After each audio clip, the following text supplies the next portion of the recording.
welcome back to my channel. For today's video, it will be a little different from the usual since I will be doing one of my tasks as a K-influencer. And yes, I have been accepted into the K-Influencer Academy under the Korean Culture and Information Service for this year 2022. So why did I decide to make this video? Well, 2022, or this year, marks my 10th year as a K-pop fan, and I have gone through a lot of K-pop comebacks, debuts, disbandment, and a whole lot more. In this video, I wanted to show you guys my journey as a K-pop fan and why I love K-pop and why you should love K-pop. Keep on watching as I show you my journey as a K-pop fan, and I will also do a quick dance cover for each year that I have been a K-pop fan. So that is a total of 10 K-pop covers in this video. Without further ado, let's take a trip down to my K-pop memory lane and let's go! 2012, casual listener. So the first few times I heard K-pop songs were during parties like birthday parties and like school events.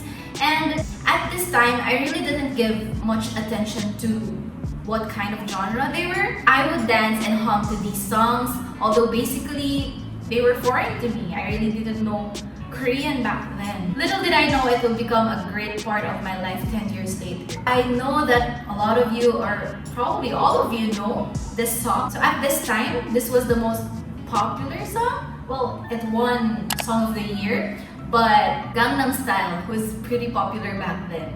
So here's a cover of that. Oppan Gangnam Style. Gangnam Style. Oppan Gangnam Style. 2013, fully stepping into the K-pop world.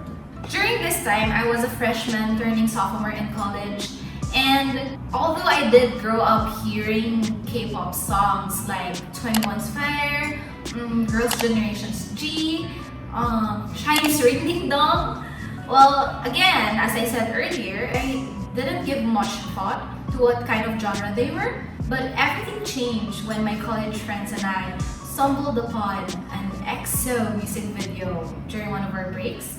And I'm not gonna lie, initially, the reason why I got into them was because of their visuals. From then on, I started researching about EXO, its members, its songs, their music videos, their variety shows, everything. And then, I started to get into K-pop music, so I started listening to other K-pop songs, usually recently released ones. So yeah, I guess that was the day, or that was the time that I really took an effort to know K-pop. If you guys are curious, this is the song or the music video that pulled me into K-pop.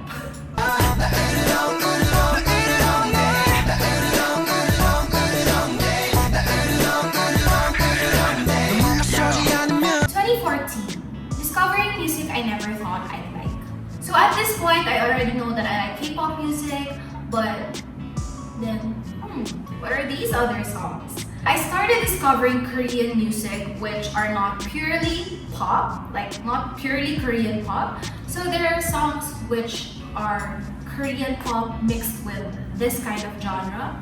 And to give you an example of that, there is Orange Caramel's Catalina, which was partly Korean pop and partly Italo disco and other types of genres. They also say that it has a mix of 80s and 90s music elements. Aside from that, there were also what you call trot songs. Trot. They are a type of Korean music which uses repetitive rhythm and as well as vocal inflections. Yeah. So at the end of all that, I still like it. I still like the variations, and I feel like I started to appreciate. I started to appreciate Korean music on a whole other level beyond K-pop group visuals and catchy lyrics. So yeah. So let me show you what I'm talking about.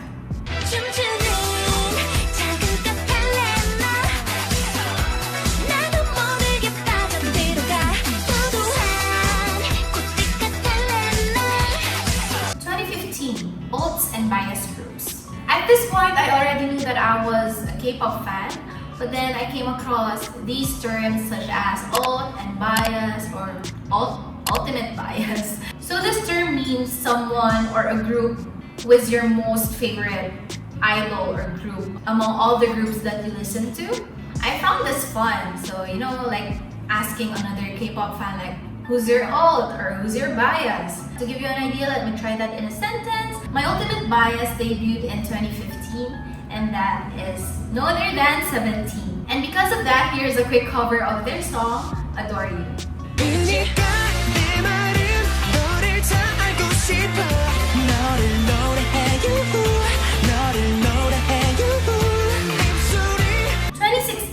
Survival programs. Ever since I got into K-pop, I really like watching variety shows, and it doesn't come as a surprise that I also like idol survival shows.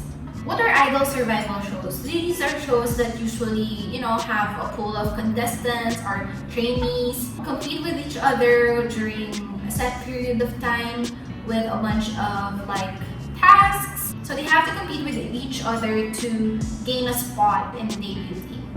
There were a lot of survival programs at this point, but then one survival program that caught my attention was Produce 101. Something about survival programs, I enjoyed seeing these trainees, reach for their dreams, showcase their talents and skills. So I guess it's also because it inspires me as a performer myself. So in 2016, Produce 101's debut team later on became known as IOI. And here's one of my favorite songs from them.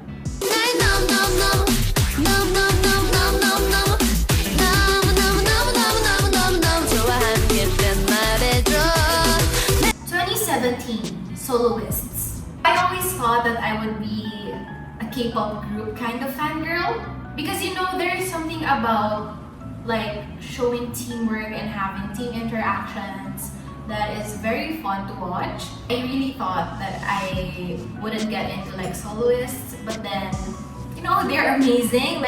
Have you heard of IU, Sunmi, Chungha, and so much more? At this point, I thought it must be difficult to become a soloist because there is so much pressure on you because the spotlight is just on you. Sometimes I thought because they are soloists, who do they lean to? For example, after a music show, if they're having a hard time during practice.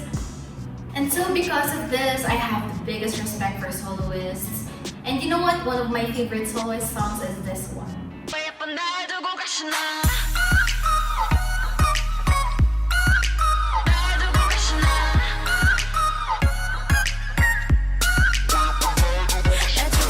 2018, K-pop covering. In 2018, I discovered the whole new community, which is the K-covers community. I really like K-pop music and their dances, and I thought I wanted to showcase it and show my skills as well because I love dancing. I started making covers. So I initially started making covers, 1-minute covers on Instagram. So I've been doing that since 2018, and then of course right now I already I already extended here on YouTube. So I've been making covers as well as tutorials of K-pop songs. As a dancer, you can play with expressions, you can do outfits, inspired by the music videos, and as well as interact with other K-covers. That's really fun. I made a lot of friends by just entering the K-pop community, K-pop covering community, sorry. And it's so much fun, yeah. For my first ever K-pop cover, this is the song that I did.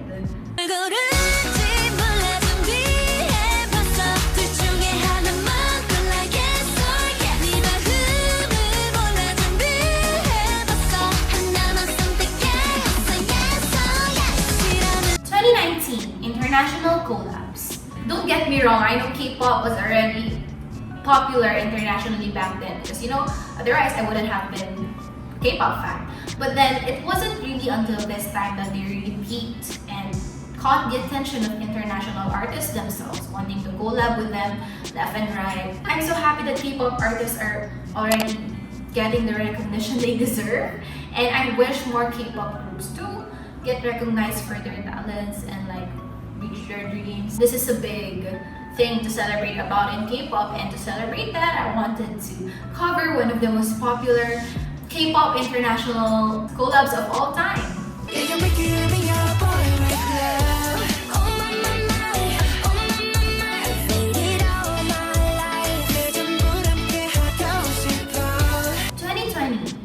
Units. So I know K-pop units have been there for a very long time, but I just wanted to include it here, and I wanted to show my appreciation for K-pop units. So what is a K-pop unit? A K-pop unit is a smaller group formed from a larger group. So they usually have separate music releases and usually do different concepts than their original group. Examples of this are Girls' Generation's TTS, 17's Soon, EXO CBX, Triple H, and so much more. And one of the units that I really like and shook me to the core was this one.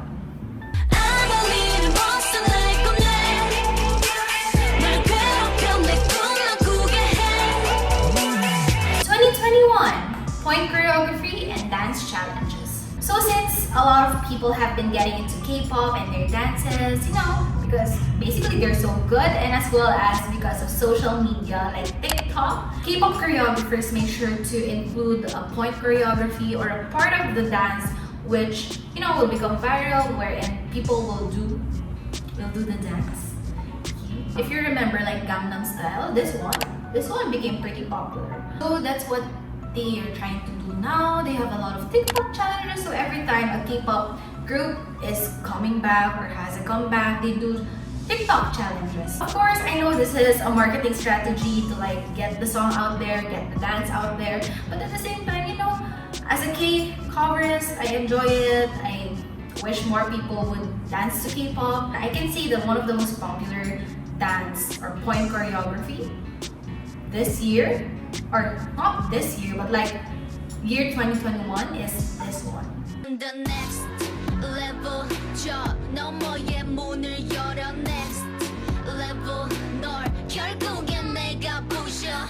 Next level. 2022 refreshing genres. So throughout the years, we can all agree that K-pop has been thriving. I think one of the reasons is that they keep their music fresh. And of course, we do hearing familiar sounds, going back to the basics from time to time. But then again, there are also times wherein you want to hear refreshing music, like you want something new. And I think K-pop groups have been trying their very best to, find their unique sound as a group or as a soloist.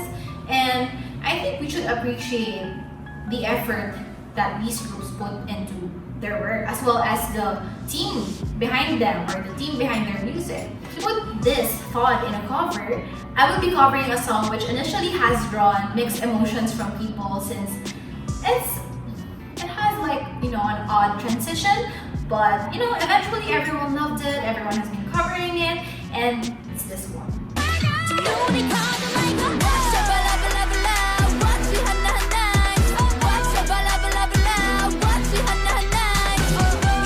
So that's it for today's video.